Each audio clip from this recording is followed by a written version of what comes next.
سلام سلام يحوات كمي وعيلكم دحندو وعيلكم مولع عالم كونكم نزيعة تكاتاتلوا زلهم سلام كلكم يفتو سلامكم كايبزح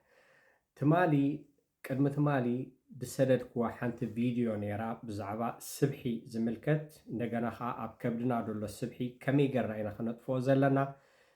እንታይ ክንገብር ኣለና ንዝብል ገለ ነገር ነጊረኩም ነይረ ሕጂ ኣብኡ ብዙሓት ሰባት ውሽጢ ዝፀሓፍኩም ላይ ኣለኹም እንታይ ማለት ካዩ እንታይ ማለት ካይልኩም ዝፀሓፍኩም ላይ ሓዙ በሉ ሕጂ ክረዳእኩም እየ መብዛሕትኡ ሰብ ክብደት እንተደኣ ገዚፉ ናበይ ዝኸይድ ናብ ትሬኒን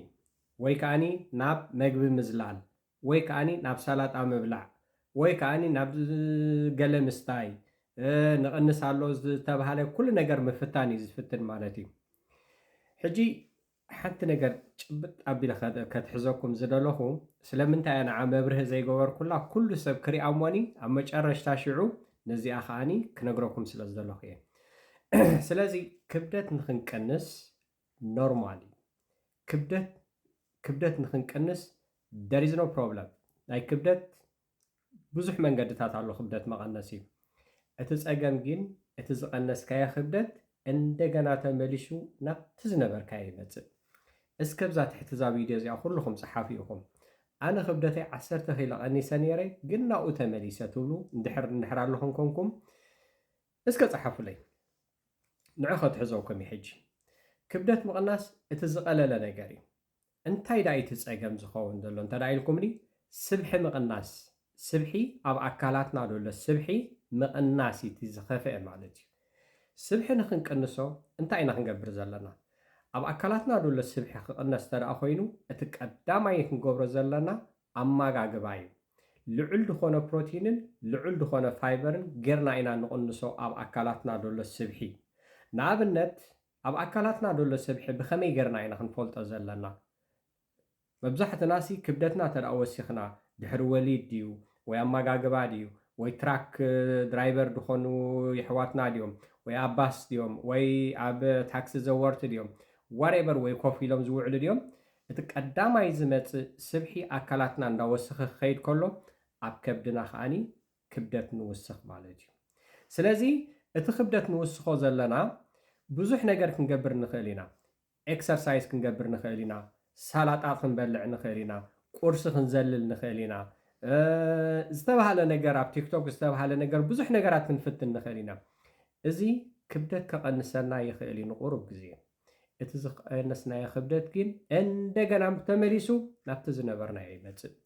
እስከብዚያ ኮመንት እንታይ ፀሓፍለ ይመስለኩም እንድሕር ኣለኹም ኮንኩም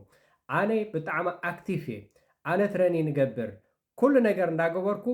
ኣብ ከብደይ ደሎ ስብሒ ግን ኣብ ከብደይ ግን ጎዲሉ ኣይፈልጥኒ ትብሉ እንድሕር ኣለኹም ኣብዚያ ፀሓፍለይ ከረዳእኩም እየ ንዓኻትኩም እዚ እንታይ ማለት እዩ ኣመጋግባኻ እንተዘይጥዕዩ እቲ ትበልዖ ዘለኻ መዓልታዊ ልዑል ዝኾነ ካሎሪ ልዑል ዝኾነ ናይ ካሎሪ ትሕዝቶ ዘለዎ ሽኮር ድዩ ሽኮራዊ ዝኾነ ነገር ድዩ እንጀራ ድዩ ጣይታ ድዩ ብፊኖት ተሰርሐ ድዩ ፓስታ ድዩ ሩዝ ድዩ እዚኦም ኩሎም እዚኣቶም እቲ ንበልዖ ዘለና ባላንስ ተዘይኮይኑ እቲ ክብደት ኣብ ኣካላትና ደሎ ወይ ከዓ እቲ ስብሒ ኣብ ከብድና ደሎ እሱ ኣይጎድልን እዩ ብዙሕ ግዜ ዓቐን ናይ ክብደትና እንተርእናዮ 80 እንተደኣ ነርና 80 ነረ 5 ኪሎ ጎዲለ ወይ 10 ኪሎ ጎዲለ ወይ 6 ኪሎ ጎዲለ ክንብል ንኽእል ኢና ብዝተፈላለየ መንገዲ ጌርና ነዚ ዋላ ዝስተለ ኢሎምና ዘይፍተን ነገር የለን ፈቲና ከነጉድል ንኽእል ኢና ናብቲ ዝነበርናዮ ከዓ ንምለስ ማለት እዩ ሓንቲ ኣብነት ከትሕዘኩም እንድሕር ኣክቲቭ እንድሕር ኣለኹም ኮንኩም ግን ኣብ ከብደይ ዘሎ ጎዲሉ ኣይፈልጥን እዩ ግን ብጣዕሚ ኣክቲቭ እየ ኩሉ ነገር እየ ዝገብር ትብሉ እንድሕር ኣለኹም ኣብዛ ኮመንት ግበሩ ኣብዛ ትሕቲ ዛ ቪድዮ ካልእ እንታይ ከትሕዘኩም ደልየ ንኣብነት ኣብ ግዜ ፆም ኣርብዓ ኩሉ ሰብ ይቕንስ ቁልፉ የፅብብ ይቕንስ ኩሉ ሰብ ይቕንስ ስለምንታይ ይቕንስ መስለኩም መግቢ ኣካላትና መግቢ ይቋረፅ ስለ ዘሎ ኣካላትና ከዓኒ ካብቲ ተቐሚጡ ዘሎ መግቢ እንዳበልዐ ይኸይድ ካብቲ ተቐሚጡ ዘሎ እንዳበልዐ ክኸይድ ከሎ ከዓኒ ሰብነትና እንታይ ይኸውን ክብደትና ይጎድል ማለት እዩ እቲ ስብሒ ባላንስ ኣብ ኣካላትና ዘሎ ስብሒ ልዑል ዝኾነ ስብሒ ግን እሱ ግን ኣይጎድልን እሱ ብምንታይ ዝጎድል ንዑ ዘጉድሎም ካሎሪ ዘለዎ መግቢ ኣቋሪፅና ልዑል ዝኾነ ፋይበር ክንወስድ ከለና ንሱ ክጎድል ይኽእል ማለት እዩ ካብዚ ወፃኢ ግን ዋላ ሓንቲ ነገር ክጎድል ኣይክእልኒ ወይ ከዓኒ ፍልይ ዝበለ ኤክሰርሳይዝ ናይ ካርዲዮ ኤክሰርሳይዝ ንዕኡ ከጉድሎ ይኽእል እዩ ንዕኡ ከጉድሎ ከሎ ግን እንተ ደኣ ካርዲዮ ጌርና ሰሪሕና መፂና ኣብ ትሬኒን እንደገና መሽና ኣብ ገዛና መፂና ናይ 500 ካሎሪ ኣጥፊና መፂና ናይ 600 ካሎሪ ኣብ ገዛ መፂና እንተ ደኣ ንበልዕ እንተ ደኣ ኮይና ግን እንደገና መሽና ባላንስ ስለ ዘይኮነ እንደገና መሽና ንውስኽ ኣለና ማለት እዩ ስብሒ ብኣካላትና ደሎ ብኸመይ ጌርና ኢና ክንዕቁኖ ንኽእል ከመይ ጌርና ንፈልጦ ብቐዳማይ ነጊረኩም ነይረ ሓደ ሰብ ሓደ ወዲ ተባዕታይ ክንደይ ክኸውን ዝግብኦ ክንደይ ክኸውን ይግብኦ ሓደ ወዲ ተባዕታይ 15% እዩ ክኸውን ደለዎ ኣብ ኣካላቱ ስብሒ ሓንቲ ጓል ኣንስተይቲ ከዓኒ 25% እያ ክትከውን ደለዋ ከመይ ጌርና ኢና ክንዕቁኖ ዘለና ብኸመይ ጌርና ኢና ንፈልጦ ነዚ ንዝብል ኣብዚኣ ቀሪበያ ኣለኹም እዚኣታ መዐቀኒት ንህለትኩም እዚኣ መዐቀኒት ናይ ቦዲ ፋት መዐቀኒት እያ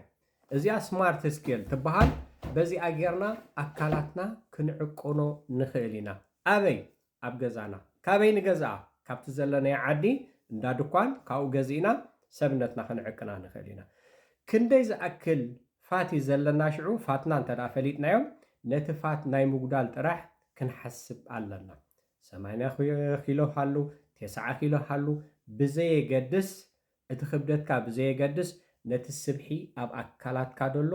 ንዕኡ ከተውርዶ ፈትን ደቤስ እቲ ዝበለፀ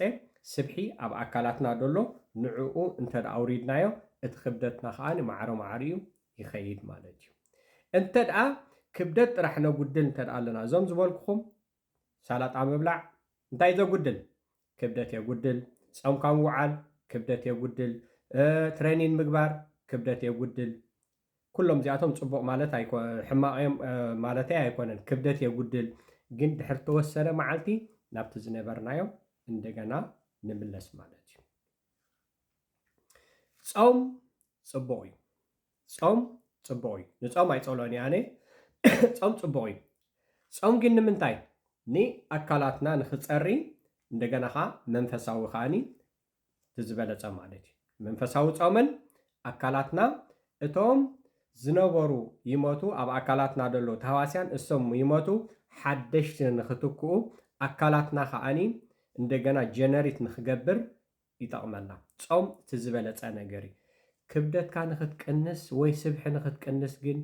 ዜሮ እዩ ዋላ ሓንቲ ነገር ብፆም ጌርካ ዝቕነስ ነገር የለን መብዛሕትኡ ሰብ ክንዲ ዝቐኒሰ ይብለኒ ኦኬ እንድሕር ቀኒስካ እቲ ስብሒ ናትካ ክንደይ ኣሎ ተዳኢልካዮ እቲ ስብሒ ላዕሊ ይኸውን እቲ ክብደትካ ታሕቲ ይኸውን ማለት እዩ ስለዚ ክልተ ነገራት እዮም እዚኣቶም ዝተፈላለዩ ነገራት ስለ ዝኾኑ ኣይሆፕ ተስፋ ገብር እቶም ዘይተረዳእትኩም እንታይ ማለትካ እዩ ዝበልኩምኒ ካብዚ ናብዚ ንክትቅይሮ ቀሊል እዩ እዚ ቀዳምነት ክትቅይር ዘለካ ዝብል ሓንቲ ቪድዮ ሰዲደልኩም ዘለኹ እሳ መብዛሕትኡ ሰብ እንታይ ኮይናቶ ኣላ መብዛሕትኡ እንታይ ማለት እዩ እንታይ እዩ ክብለል ገለልኩም ንለኹም ሞኒ እዚኣታ መብርሂት ከምዚኣ ጌርኩም ተይርኣ ጌርኩማ ጥዑያት ክትኮኑ ትኽእሉ ኢኹም ብዘይ ስብሒ ዝኸይድ ሰብ እንድሕር ኣሎ እንድሕር ኮይኑ ከዓኒ ጥዑይ ማለት እዩ ስብሒ ሽኮር የምፅእ ስብሒ ካለስትሮል የምፅእ ስብሒ ክብደት የምፅእ ስብሒ ብርኪ ይሕምም ምክንያቱ ልዕሊ ዓቐን ተደኣለካ እንድሕር ኮንካ ብርክኻ ይሓምም ስብሒ ደምፆ ብዙሕ ነገራት እዩ ስብሒ ነቲ ናይ ልቢ ካርዲዮ ደሎ ናይ ልቢ ወይ ከዓ ቫስኩላር ፋት ትብሎ ንዑ እንዳዓፀዎ ምስ ከደ ካለስትሮል ካልእ ኢሉሎ ንበሃል ሽኮር ካልእ ኢሉሎ ንበሃል እዚ ኩሉ እዚ ጠንቂ እንታይ እዩ ስብሒ ኣብ ሰዓት እዚ እንተደኣ ሕቑኻ ዝሕመካ እንድሕር ኣሎ እንድሕር ኮይኑ ስብሒ ጉድል ክብደት ተደኣ ጉዲልካዮ ግን እንደገና መሽካ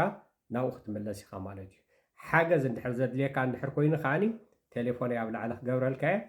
ደውለለይ ክሕግዘካ ብዘይቀላዕለም እንድሕር ነዚ ከመይ ጌርካ ትቕይሮ እንተደኣ ትፅገም እንድሕር ኣለካ ኮንካ ደውለለይ ክሕግዘካ ቴንኪዩ እዛ ቪድዮ እዚኣተኻ ኣይሆፕ ተስፋ ገብር ትሕግዘኩም ትኸውን ሕቶ እንድሕር ኣለኩም ኣብዚኣ ኮመንት ፅሓፍለይ ዝኾነ ሓፈሻዊ ርእቶ እንድሕር ኣለኩም ኣብ ኮመንት የራኽበና ቴንኪዩ ደቂ ዓበይቲ